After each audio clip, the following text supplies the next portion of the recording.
Hey everybody, President Brent here with our trader user group, a weekly roundup. This is for the trading week ending April 8th, 2016. Let's take a step back here for a second.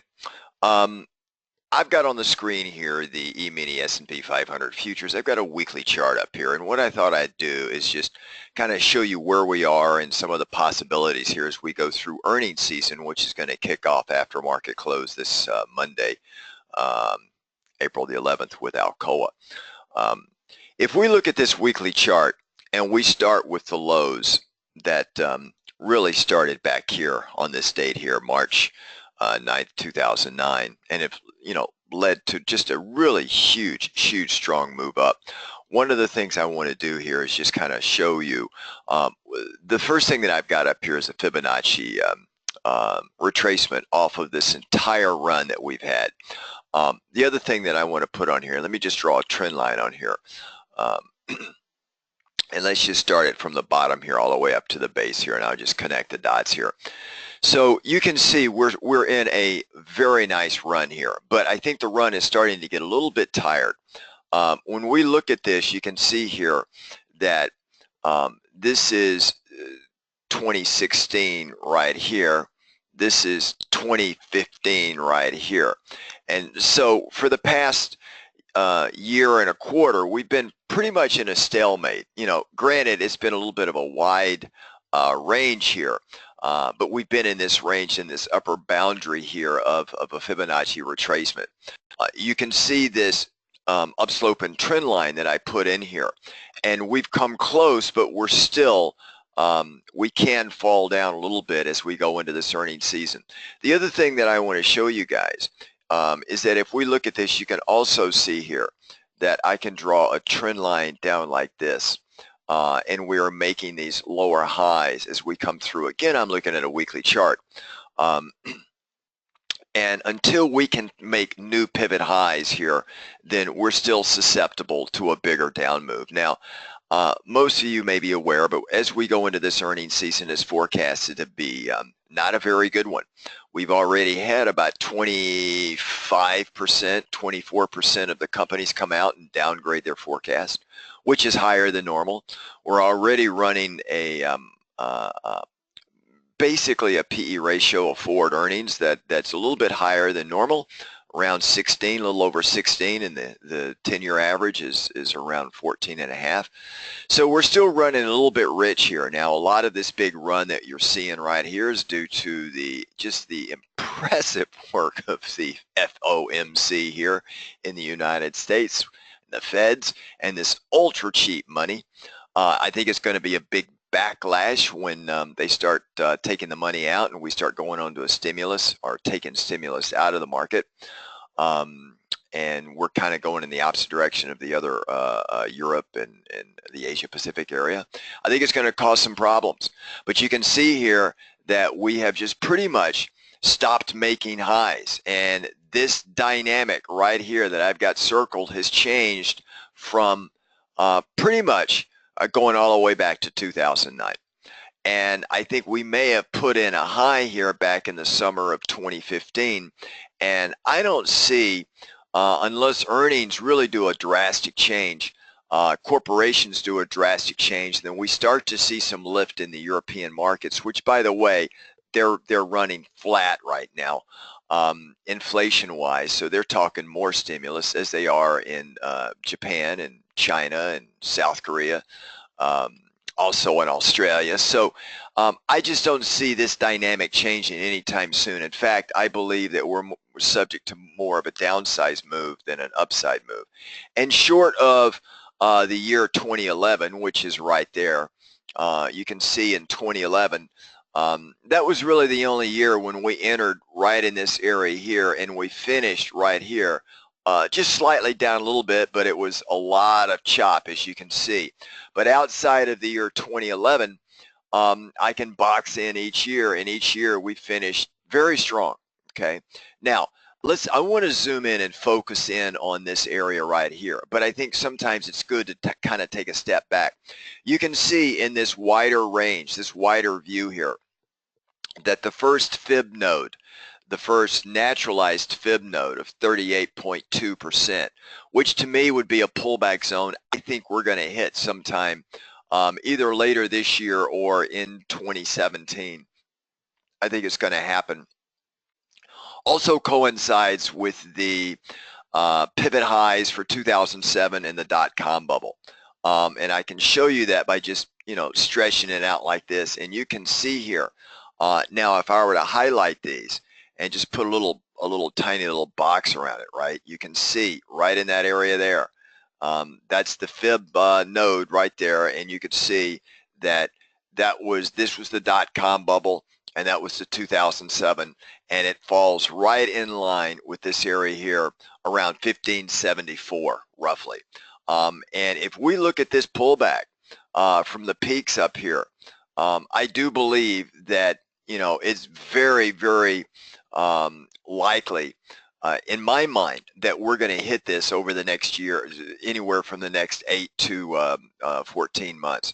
And if I just kind of show you what that pullback would look like, and just take a look at the percent move in that line there, right? So let's just measure it and see from the peak in the summer down to right there. That is a 25% move off the highs roughly.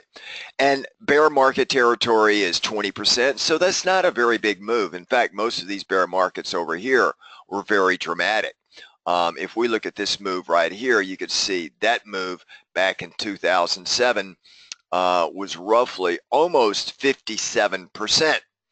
And then the move in the dot-com bubble era, again, from the peak here down to the valley, was 50%. So you can see a 50% move to the downside. You can see a 57% move in the 2007. So a typical bear market is 20%. 25% in my mind is probable. It's more than probable. I think it's likely in the next 8 to 14 months. Okay. Now I don't know what's going to trigger it, but I think there's clearly enough out there that can trigger this move. Okay. So I wanted to just kind of show you guys just some of these things when we step out here. Now let's go back in and put our attention back on this chart for a second. So you can see here that we're making lower highs, and it shows up on this weekly chart very nicely. If I zoom in just a little bit more, again on this weekly chart, you can see that we made a lower low here. All right, so we had a low here, and then we had a double test right here. It was 2 lows here. And you can see right here, there is no divergence at all. I mean, absolutely zero divergence. That tells me that this up move here, while it's been a great run, and I think it's subject to a pullback here. And we're going to get that pullback. Again, this is more near term. I don't think it's going to be that big move back down to this 1573 area near term, because we've got a lot of breadth in the market that participated in this up move. And so when we focus in on this right here, I do believe, though, that without the divergences that I see here, we're just going to be making lower highs. The only dynamic that's going to change this is if we can take out that pivot high there, and that would take us up to around 2100. And then obviously if we do take that out, then I think we'll move up over 2134. But again, even if we do that, I think it's going to be temporary before we get a bigger pullback here. Okay, now let's take it down to a daily chart here, and I want to show you another little interesting piece that's set up. Over the past 3 years, we've had a couple of really good pullbacks and then strong bounces higher before the markets start to roll again. Just using my tool here, you can see in this one right here, let me just draw the length here. That was about a 12% pullback from this peak here. Okay, so we had a nice run off these lows here. That was in November 2014. Nice run up, and then we had a nice little pullback. But here you'll notice in this pullback, again on this daily chart right here, on this pullback, we actually came up and made a higher high. We took that high out, and then we kind of hung up here. But then we took that high out with a higher high here, making higher lows and higher highs as we go forward in time. Okay, so that was a positive thing. However, we did have this big run up here and then this pullback right here. So one of the things I want to show you in this is if we fast forward in time to another big run up that we had was right here. And I'm just going to move it over here, and I'll move the chart over so that you can see it. You remember the big August 24th downdraft here when Chinese devalued the yuan in one day over the weekend? We had this huge flash crash here, and it came down. We ran up. We moved up here like this, and then we just rolled right back over. But then we started that next big run up. Okay, so that next big run up, and this is the same distance as that November 2014 run up. If I put it on the bottom right here, you will see that it is within a very, very short distance of this run up right here. So that run up in November was very strong, but this one only about 10 E-mini points right here, and then we had a pullback here. But notice on the pullback here, right, we came back up, but we did not make a higher high like we did back over there. And then we came back down, we made a lower low and a lower high, and then we gave it all up again. So these lower pivot highs and lower pivot lows mean something, and you need to understand that. Now let's look at this run up that we've got right now. If I come off of the lows right here, let's just put the low in here like this. I'll drag it right down right about there. Okay, now look at it. Again, I haven't changed the distance. The distance has been the same on all previous bounce ups. All right, and if you'll notice here, again, right in that area there, boom, we're right up at the same area. In fact, we actually went about 2 or 3 points, 4 points higher. And both of these run-ups, in the past two large ones, when we've moved that distance, then we have a pretty good little pullback. Okay, now how do we measure the pullback? Well, let's look for some symmetry here. So I'm going to come back over to this one right here, and it doesn't look like a lot, right? But let's look at this pullback here. So we had a pullback from here to here. That was the first big pullback from that big run, right? Remember I told you this big run, we had a huge run up here, and then we had this pullback. And here we made higher highs, higher lows, higher highs, higher lows. So we move forward in time, okay? Now, but on this one, let me just get rid of that. Let's move this over. Again, I'm keeping the same distance. And as I showed you before, here was that next run up that we had, like there, right? It was within about 4 or 5 points of the previous one. And if I were to take the pullback, just to show you guys the pullback from right about there, it's almost exactly the same, right? Almost exactly the same. So the pullback distance was about the same. And again, the pullback distance I'm talking about is 116 points, okay?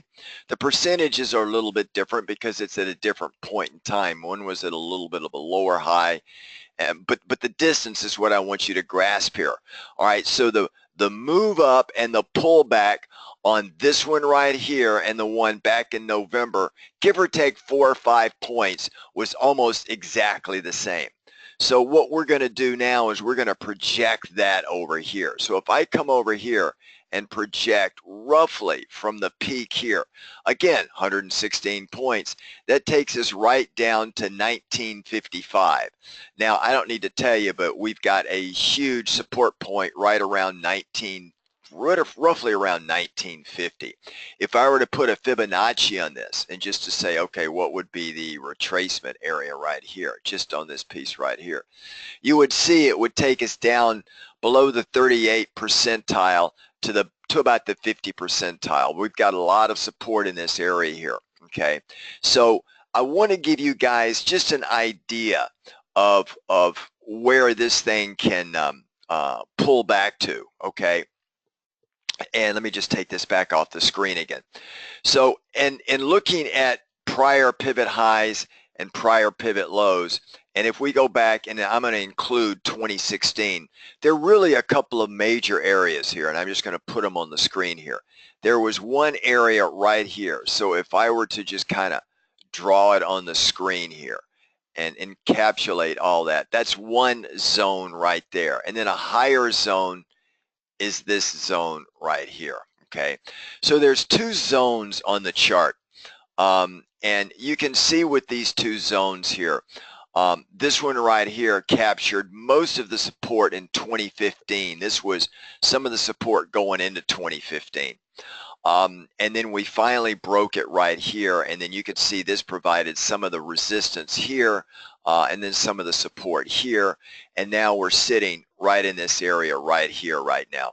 So we're in no man's land, which it doesn't surprise me because we're getting ready to go into earnings shortly.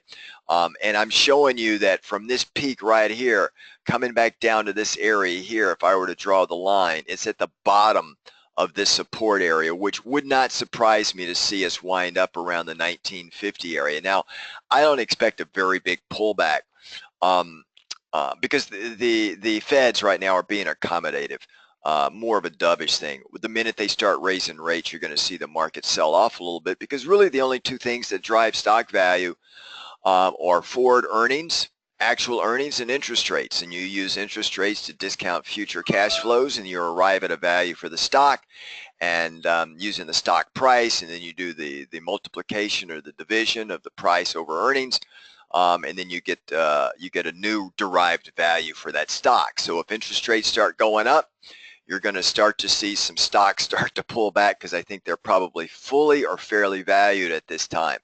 You don't need to know all that stuff. All you got to do is follow the charts here. Again, we're making a series of lower highs, and it's very innocuous. You see these, as I do these on here like this, you're seeing these pivots here, and it's got that rounded kind of top that you typically see in a 5 to 6 months to a year and a half topping action before a larger down move. That's why I want to see us take these out here. They're so critical. If we can't budge that and we come down, this would be a normal stopping ground for the first pullback because this ratio here has already occurred 2 times before. So that's what we're watching, and that's what I'm watching. Now for our members, obviously I had our members going long right down here, and we've had a great run here. We've made some good money.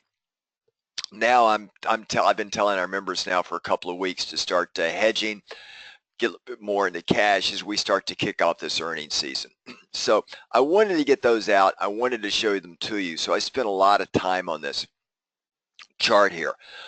If we come into a 2-hour chart, okay, typically a 2-hour chart is what I like to use, and I pair it with a daily, and it'll give you a good swing position kind of trade. You know, if you're using weekly options, you're trading, you don't want to be in the position more than a week, okay?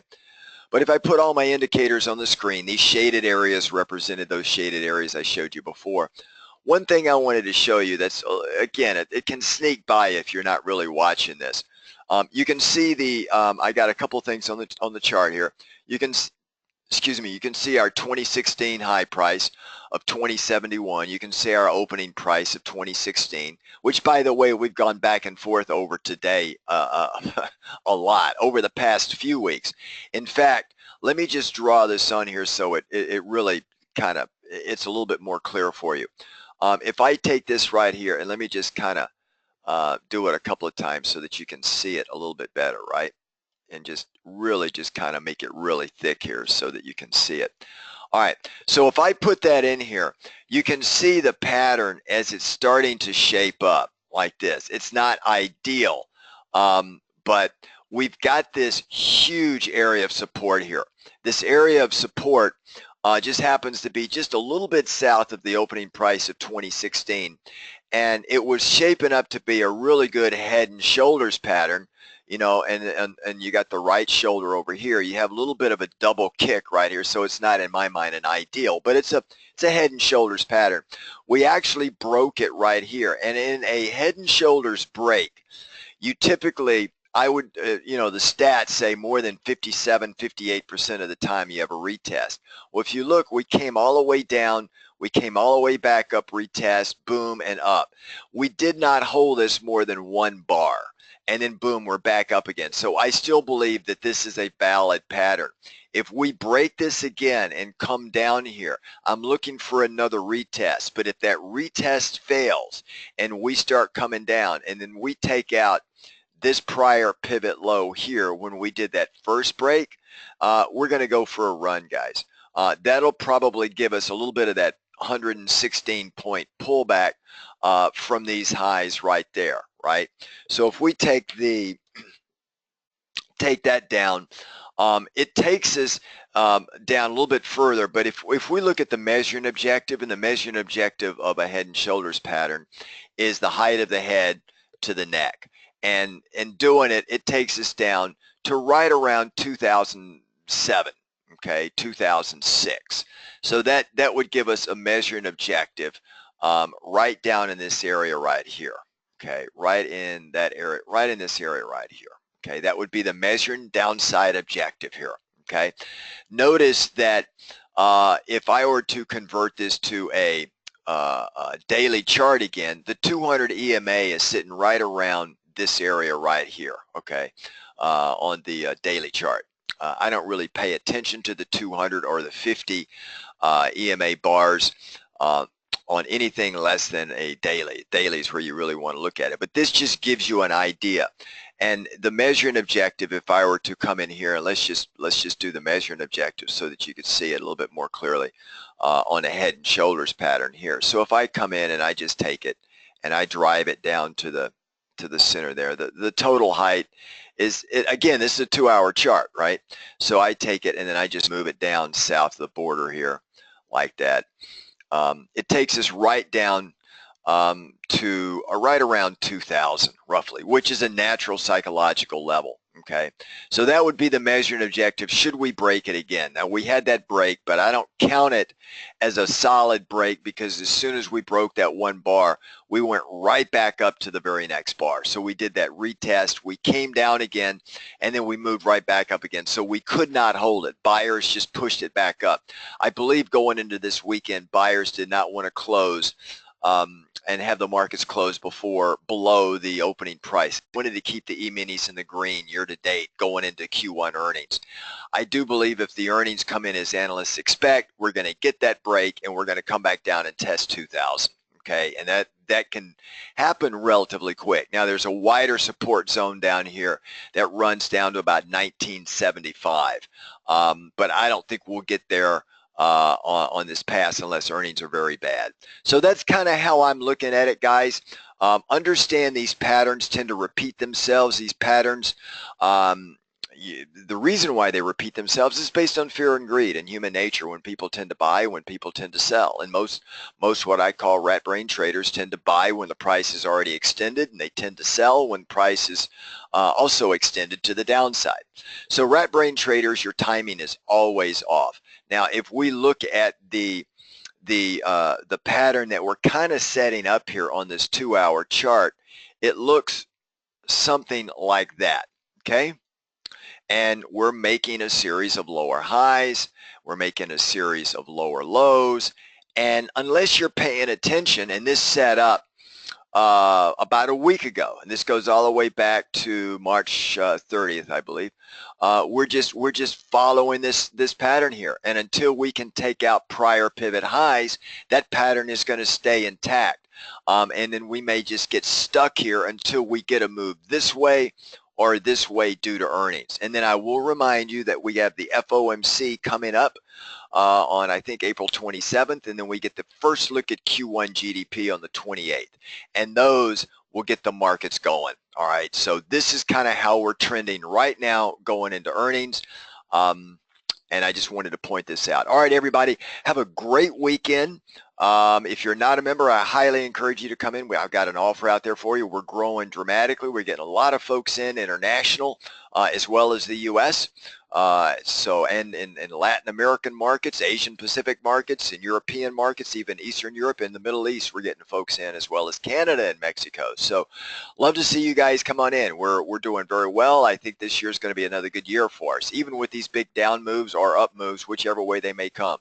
Have a good one, everybody, and I'll see you, our members, to let's see, Sunday night for our weekly market watch for the upcoming week. Ciao, everybody. See ya.